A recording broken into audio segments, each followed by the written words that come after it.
নমস্কার বন্ধুরা, আশা করছি আপনারা সকলেই ভালো আছেন আর আমিও খুব ভালো আছি। বেশ কয়েকদিন আগে কোয়ার্টারে এসেছিলাম।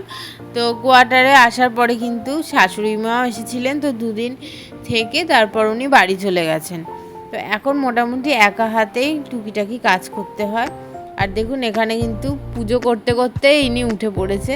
ও যখন ঘুমোচ্ছিল সেই ফাঁকে আমি স্নান করে নিয়েছিলাম। স্নান করে উঠে হাফ পুজো করে তখন দেখি ইনি কান্না শুরু করে দিয়েছে। তো সেই জন্য ওকে একটা চুবড়ি দিয়ে বসিয়ে দিয়েছিলাম, মানে একটু ব্যস্ত রেখেছিলাম যাতে সেই ভাগে একটু পুজোটা করে নেওয়া যায়। ও একদমই একা থাকতে চায় না এখানে।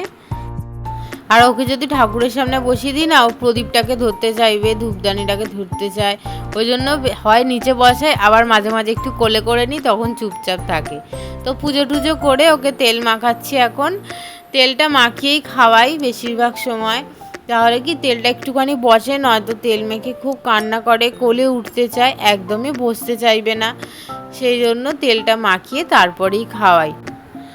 আর পাশের ঘরে যে বৌদি থাকে তার মেয়েটা এসেছিল, ও এসে মাঝে মাঝে খেলা করে। মাঝে মাঝে না বলতে পারেন রোজই আসে। ওর আজকে স্কুল ছুটি, আবার জন্মদিন তার সাথে, সেই জন্য মোটামুটি আমাদের ঘরেই থাকে সকালের দিকটা করে।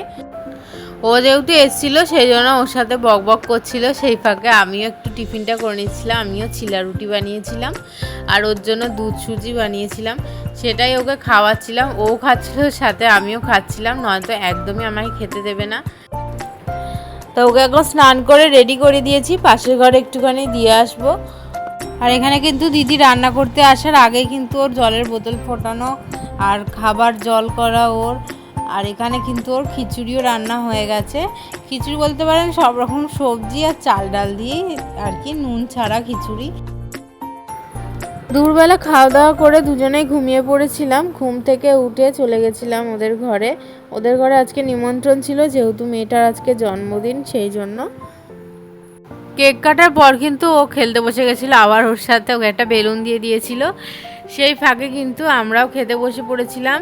ওরা কিন্তু সব রান্না ঘরেই করেছিল পুরি, ছোলার ডাল, মাটার পানির মাশরুম আর কাবলি ছোলা সয়াবিন দিয়ে একটা তরকারি ছিল, আর সাথে কিন্তু ছিল ভেজ বিরিয়ানি, রসগোল্লা আর রায়তা। তো ভিডিও ভালো লাগলে অবশ্যই লাইক, কমেন্ট, শেয়ার, সাবস্ক্রাইব করে দেবেন। আজকের মতন আসছি, টাটা।